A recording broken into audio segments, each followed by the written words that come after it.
Marika Ravalomanana afaliana trano no andraisany vahoaka azy.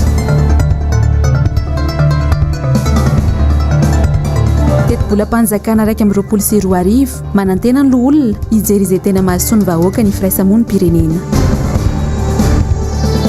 Ady amin'ny tsimokaretina VIH/SIDA mbola ny 970 n'ireo 503 alina vinanina ho mitondra ny tsimokaretina ny voatia. Manolotra ny araba tomboky lahy sy tomboky vavy tonga soa ianao anatin'izao fotoana ny fampalalam-baovao amin'izao alina izao talata voalohan'ny volana desambra ny taona 2020 manasanao am-panajana anaraka ny fotoana ny vaovao hatramin'ny farany. Araka ny efa narahantsika tao anatin'ny lohatenim-baovao teo dia ho an'ny androany ary anjara ny mponina tao talata ny volon'ondry indray no ny aona sy ny tafa tamin'ny filoha Marika Ravalomanana tonga nanontrona sy tamin'izany fotoana izany moa ny solomavambahoaka avy amin'ny antoko tiako Madagasikara. Mitondra amintsika ny andindinina izay vaovao izay ary Germano Menjanahary sy Manora Andriamalala. Teto amin'ny kominan'ny talata ny volon'ondry no niantsena ny filoha Marika Ravalomanana androany tahaka ny mahazatra dia tsy hainy oferana ireo olona izay manotrona azy mandritra ny fiantsenany. Mampalaza ny tsena eto talata ny volon'ondry ny varotra koba sy varotra sosisy.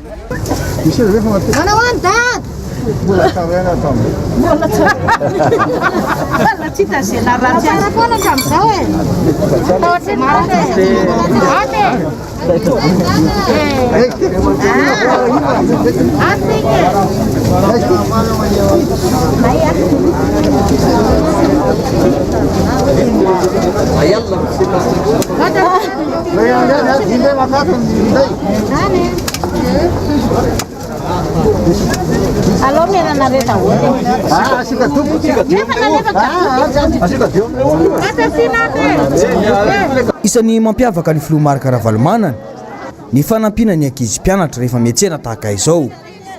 Ireto farany raha teo tonga dia nitangorona vao nahita azy.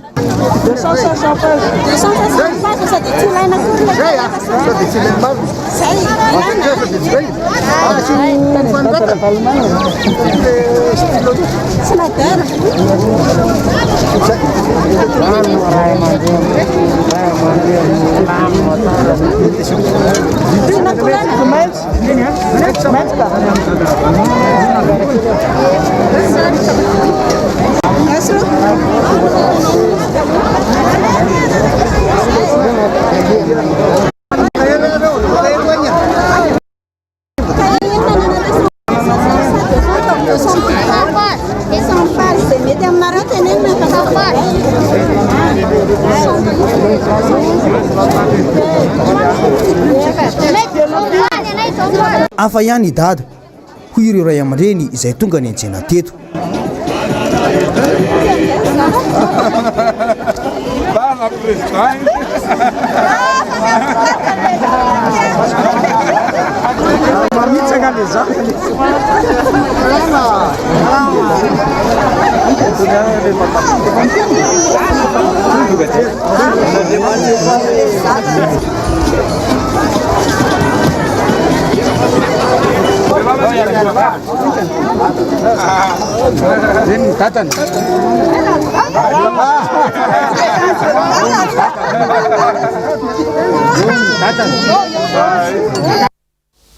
Fa tany talata ny volon'ondry izay hatrany raha vao nahita ny filoha Marika Ravalomanana ireto vahoaka dia avy hatrany dia nitangorona taminy ny taraina ary ny laza ny maharary azy ireo araka izao fitantarany Germano Menjanahary sy Manora Andriamalala azy izao. Mandry tsy lavoloha izay manampitrotraka ny anoanana. Io no tarainan'ireo mponina ao amin'ny kominina talata ny volon'ondry nandritra ny fionan'izy ireo tamin'ny filoha Marika Ravalomanana. Teto dia nosakanan'izy ireo mihitsy ny filoha Ravalomanana mba hiaino ny fahorian'izy ireo. Le rano eto zananay dimanjato ny bidô iray nividananay dia ny PPN le vagy sy le PPN tena niakatra be nefa naneto raha ampiakarina le tsy le entana tsy mandeha. Lafo dia lafo ny vary ety aminay ety zao fitonjato ny kapoaka. Tena lafo dia lafo ny fiainana ety. Miorana teo tsisy fambolena zao sisa ny zavatra misy sahirana zay tia mitatsa. Tena sahirana zay. Vatra tsisy akantany menaka tsisy vidy ny zavatra vokatra any. Leky izy noana mpianatra to zao noana ataonay ahoana. Miorana tsy ampy vidim-piainana miakatra. Mbola tsisy. Zao tsisy pièce de raha aty aminay aravaka. Ankoatra ny resaka fiakarany kojakoja ilaina amin'ny fiainana andavanandro dia manampitrotraka ny fahorian'ireto vahoaka ireto ny tsy fandriam-pahalemana. Manjaka tanteraka izany ao amin'ny commune ny talata ny Volonondry. Zaly zay inona ny mbatokony manatonana ianao aty aminay aty zao na fandriam-pahalemana Volonondry aty fandriam-pahalemana amin'ny fiainam-bahoaka tsirairay betsaka ny nampanantenana tsisy tanteraka président dia tena mijaly ny olona président fa dia jaly any amin'ny famokarana tsy misy fandriam-pahalemana tsy matory amin'ny alina zay neta tsara tsy matory fiainana ankapobeny mihitsy président Ravalomanana tena mijaly zay mafitaka ilay vahoaka amin'ny fampandriana natao teo boy kely tsy mahatafavoaka volona manangataka anao hijery anay jaly zay miaina vidim-bary zao aty tsy mihinan-kanina ny ampahana tamin'ny ady alina teo fitafiko rehetra tao an-dranona lanitra tapitra lasa ny daholo mba jerevy ihany le vahoaka mahantra mihitsy mijaly re président Andriamanitra ravoravo somirany arivo fosay tonga hono président Ravalomanana Tsara mony manamarika manana poste avancé de la gendarmerie ny ao talata ny Volonondry. Lafim-baovao ny tontolo ny asa kosa indray dia saika nahazo fitarainana trano tato ato avy amin'ireny orinasa eto Madagasikara ireny. Isan'ny mahatonga ny olana misy amin'izy ireny moa ny tsy fananany mpiasa syndika manokana sy ny tsy fahafantarany mpampiasa azy ny lalàny asa. Raha ny fanazavana nomeny tompon'andraikitra misahana manokana ny asa eto Madagasikara. Mila fanitsiana koa nefa ny lalàny asa eto Madagasikara. Nambinitsoa Velositraka sy Mathieu Prince.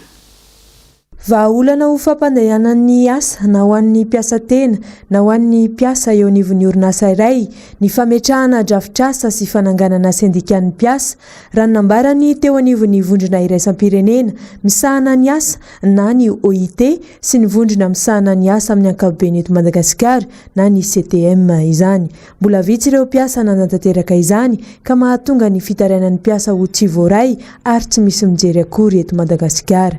Matetika mantsy amin'ireny orinasa salantsialany regny raha ho an'izay anatin'ny orinasa nefa tafiditra anatin'ny secteur informel ohatrany hoe fahatahorana ny polisy na ny inspection handalo no hietsehany andraisan'ny mesure nefa zany tsy tokony zay le izy fa ny fiarovana ny mpiasa no zava-dehibe ho tafiditra anatin'le procédure zay arahana koa ny anohanana ireo fikambanana reo mba ho tonga syndicat miaro ny tombotroany amin'ny sehatr'asa misy azy fa tsy hijanona fotsiny hoe fikambanan'ny asa-panao asan-tanana na fikambanan'ny mpivarotra fa ho tonga syndicat professionnel anatin'le sehatra. Lesoka goavana ho an'ny Madagasikara ny tsy fankatoavana ireo fifanarahana iraisam-pirenena momba ny asa ohatra akaiky tamin'izany zao ny télétravail nandritra ny fitaom-pihiboana teto amintsika tsy misy fahadisoana ho an'ny mpiasa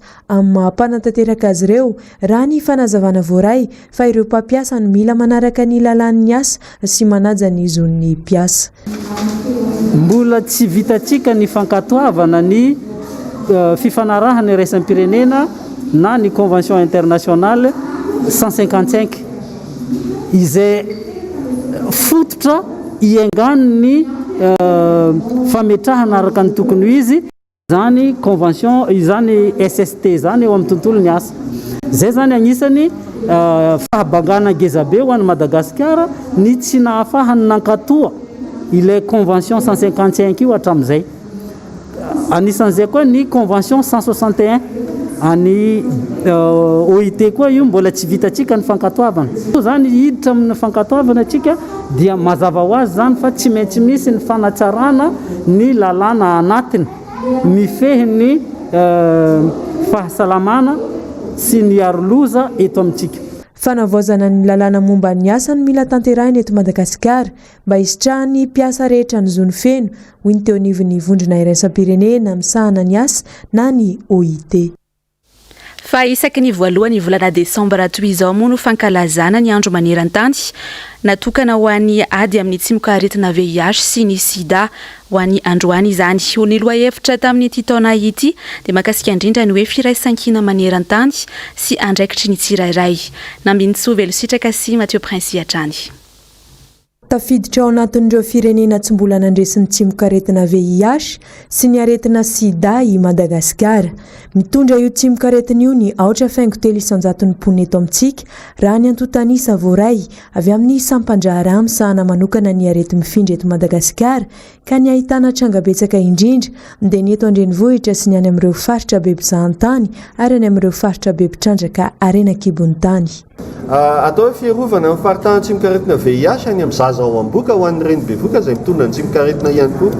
Reny araka ny voalazan'ny OMS dia asa tsy maintsy atao reny ao anatin'ny ady amin'ny sida mba hatongavana amin'ilay hoe tsisy olona vaovao tsony hovoan'ny tsimoka aretina VIH. Ny fanaovana fitiliana ny vehivavy bevoka zany dia anetanana ihany koa anymponina rehetra eto amin'ny Madagasikara ary anetanana ihany koa mpiasa amin'ny fahasalamana mba tsy hanadino any amin'ireny fisafona reny tokony isy ny fitiliana ny vehivavy bevoka. Ray izay. Ny anankiray faharoa ihany koa manampy an'izay ny eo koa ny olona izay voan'ny tuberculose satria araka ny fantatritsika ny tuberculose dia anisan'ny atao hoe aretina mpanararaotra miaraka amin'io tsimoka aretina VIH io ka izay olona rehetra zany eto Madagasikara voan'ny tuberculose dia tokony atao fitiliana VIH. Ohatran'izany ihany koa izay ny olona izay voan'ny VIH ka hita mitondra ny tsimoka aretina VIH dia tokony jerena ihany koa sao dia voan'ny tuberculose dia tsy tokony isy ny fanilikiliana sy ny fanavakavahana fa tokony isitraka ny zo amin'ny resaka fahasalamana daholo sy amin'ny resaka atao hoe fahasalamana ara-pananahana daholo ny malagasy rehetra. Fahadisoana lehibe ho an'ny olona ny fiheverana fa rehefa voatilika vao marina fa mitondra ny tsimoka aretina VIH dia marary ny sida. Toy ny tsimoka aretina rehetra ny VIH hoy ny fanazavan'ny mpitsabo ka mety tsy mbola marary ilay olona kanefa efa mitondra ny tsimoka aretina. Tsy misy afa-tsy ny fanaovana fitiliana ny vahaolana ahafahana mamongotra ity areti-mandoza ity. Mbola ny 9 isanjaton'ireo olona 503 alina vinaina ho mitondra ny tsimoka aretina ihany no mbola voatilatra eto raha ny fanazavana voaray. Afaka mandray fepetra sy mitandrina ny tsiparitahan'izany mantsy ny olona iray rehefa mahafantatra fa mitondra ny tsimoka aretina. Fanohanana ara-tsaina angamba ny tena fiteny madika azy kokoa satria ohatran'ny zavatra rehetra io tampoka amin'ilay olona ohatra hoe na eno izy hoe mitondra tsimoka aretina VIH anao satria voalohany hoe taloha zany efa afatra antsika hoe mitondra VIH dia midika hoe maty. Faharoa manomana ny sainy miatrika le fiainana vaovao satria misy zavatra dingana anankiray vaovao zany. Faharoa koa le fitaizana sainan'ilay olona hoe hitondra hinam-panafody mandra-pahafaty satria mbola sarotra amin'ny olombelona le hoe mihinam-panafody mandra-pahafaty. Fanafody io hoanina isan'andro mandra-pahafaty ary io ny fanalahidiny fandresena amin'ny ady atao amin'ny tsimoka aretina VIH satria raha ohatra ka mihinam-panafody ara-dalàna izy manaraka tsara torohevitra omena azy le olona dia tsy mamindra tsony zany izy na dia miaraka amin'olona. Isan'ny nambarany Antonio Guterres, sekretera jeneral'ny ONU fa zony rehetra ny mahazo fahasalamana ka mila atao lahara-pahamehana izany ho an'ny tsirairay. Mila mirahina eo amin'ny famongorana ny aretina sida ny tsirairay na avy amin'ny firenena iza na iza raha tiana ho fongotry ity areti-mandoza ity hoy hatrany ny nambarany. Fa eo amin'izay vavaon'ny fahasalamana izay hatrany ary dia fantaro fa ny aretin'ny tazimoka no aretina faefatra tena mpahazon'ny olona eto Madagasikara. Tamin'ity taona ity ohatra dia 5 faingo 900 tamin'ny malagasy no tratran'izay aretina tazimoka izay fantaro ihany koa fa ny firenena Amerikana no tena firenena manampy betsaka ny Madagasikara amin'izay fiatrehana ny aretina tazimoka izay. Fanampanazavana eo amin'ny rindran-tsary ny Tahiriny Aina. Aretina tena mbola mianaka eto Madagasikara ny tazimoka. Raha ho an'ity taona ity fotsiny, olona mahery ny 2.4 tapitrisa no voan'ny tazimoka. Izany hoe 5.900 amin'ny malagasy.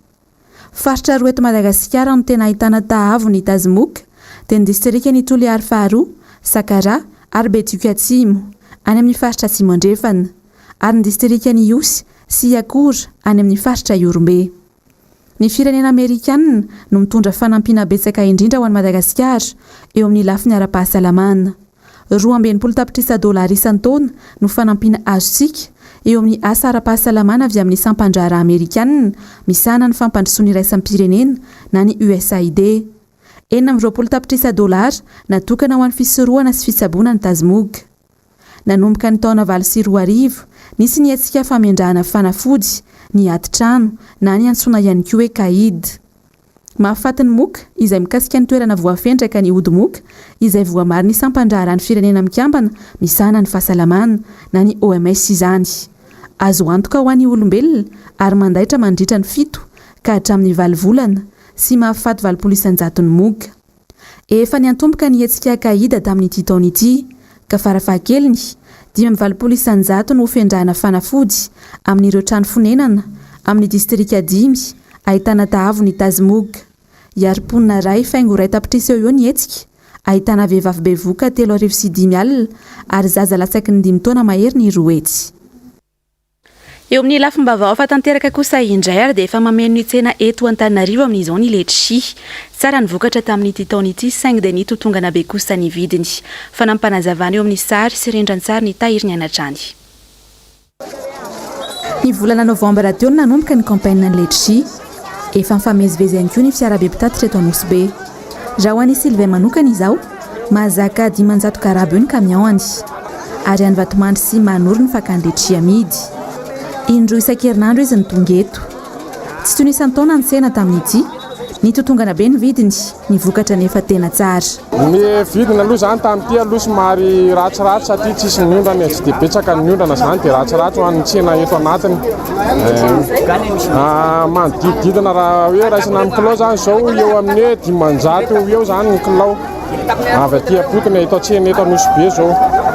Manodidina. Tamin'ny herintaona mety tsaratsara satria nahitahita teo amin'ny 700 tena mafarany ambany. Ie tena mitotongana Antsasamanila. Tsy nisy ihany koa ny tsena tamin'ity taona ity. Nitobaka be ny vokatra ka nampidina ny vidiny. Tsena zao tena tsy mandeha ny tsena satria mitosaka be le entana noho le tsy fisian'le exportation angamba izay zany mahatonga anazy dia lasa mitosaka be ty ny entana be da be vokatra tena vokatra tamin'ity taona ity. Fa le tsena zany tsy mandeha noho le fahapitrahany be loatra. Midina be dia etsy andaniny zany koa nefa ny misy le manao clandestin koa hoe mba tokony jerevana leo ampitondra ihany koa zany le manara-dalàna. Misy le tsy mafepetra eo amin'ny resaka patanty sy ny taratasy ilaina momba an'izay fa mandeha jonjorombona fotsiny eo dia ireo zany tena mamontsena le manara-dalàna.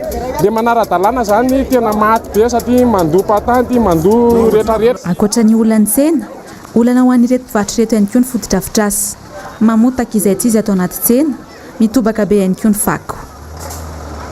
Fa vaovao any Anosibe Elville kosa indray dia manjakazaka any an-toerana amin'izao ny teratany vahiny hoy ny zanaky ny faritra tafaresaka tamin'ny mpanao gazetinay androany. Saika lasan'izy ireo avokoa mantsy ny tany ka lasa tompony mangatakaty ny teratany malagasy. Asinandria Malala, Andra Rakoto Malala.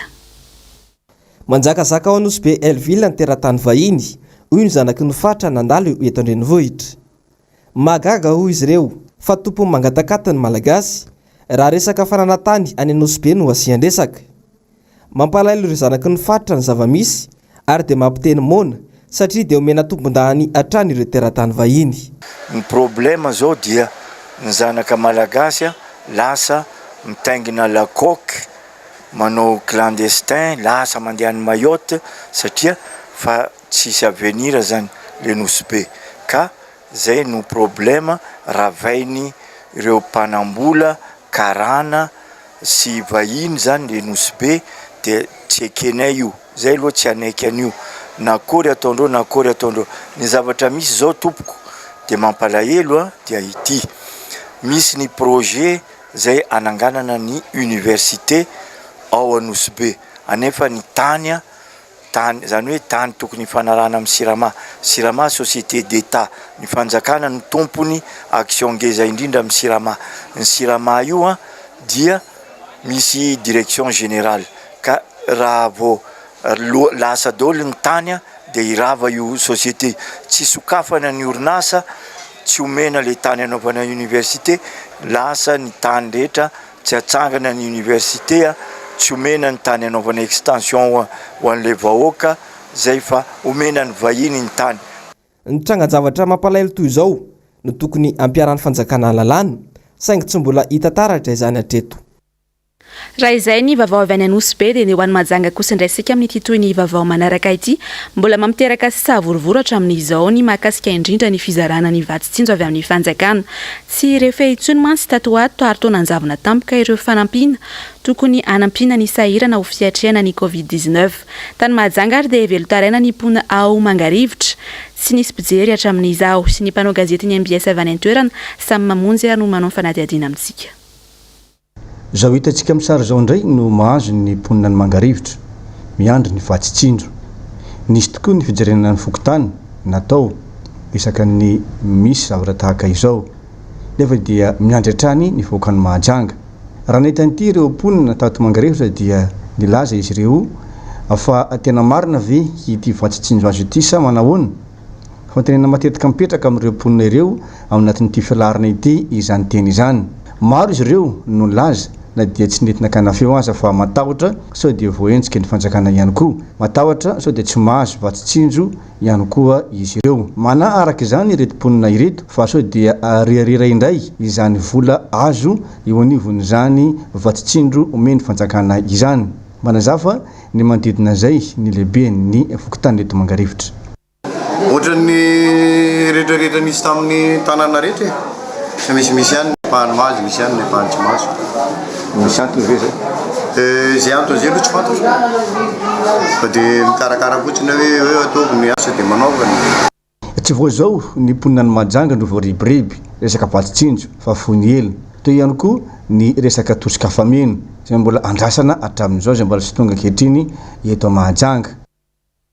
Ivadika eo amin'ny pejy ny maresaka iraisam-pirenena kosa indray isika dia mitoy ny firehetany ala ao Amazonia any atsimon'ny kontinanta Amerikana amin'izao tondron'ireo mpiaro ny tontolo iainana ho tompon'antoka voalohany amin'izany moa ny filoha breziliana Jair Bolsonaro. Ho an'ity taona ity mahery ny 100 kilometatra toradroa no ampahana ala kilany hafa ao Amazonia, izany hoe niakatra 7.5 raha noharina tamin'ny taondasa raha ny atotanisa avy tamin'ny teknisianina breziliana ao amin'ny INPE.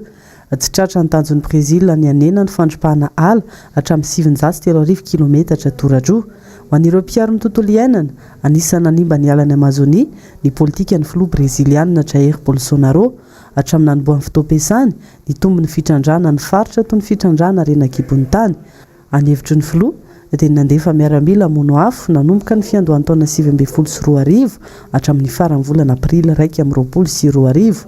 Nanakihana ny filoha breziliana ihany koa ny sehatra iraisam-pirenena mahakasika ny fomba fiarovan'ny ala.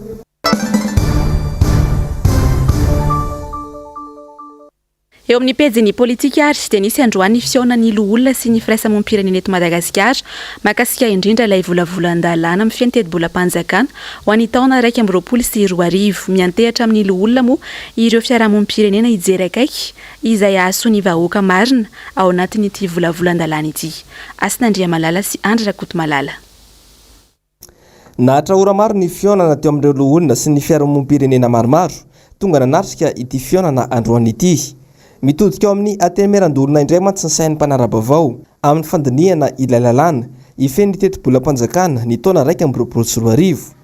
Raha fehezina ity fionana ity dia sehatra maro no mila jerena akaiky ao anatin'ity volavolan-dalàna ity, anisan'izany ny ady amin'ny kolikoly.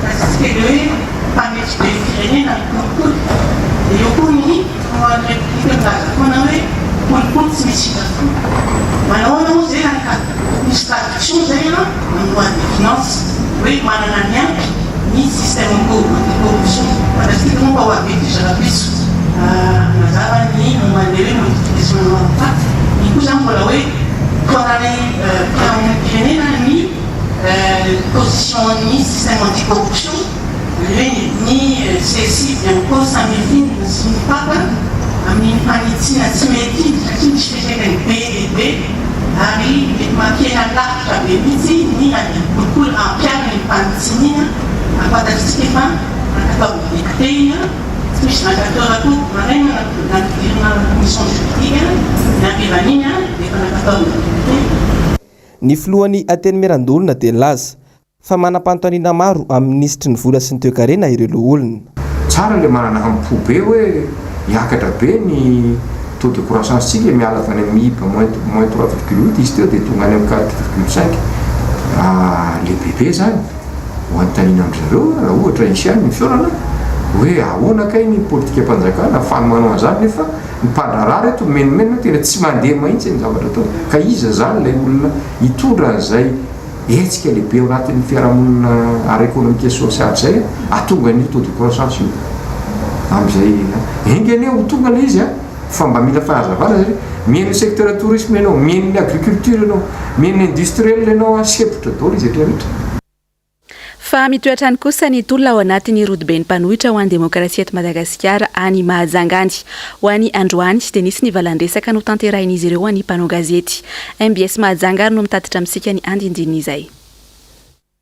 Tsy fisiana rano tsy fandriam-pahalema neny amin'ny lalam-pirenena sy eo amin'ny tanàna ny Mahajanga fahasahiranan'ny vahoaka vokatry ny Covid-19 ireo no anisan'ny any vahoaka Mahajanga amin'izao.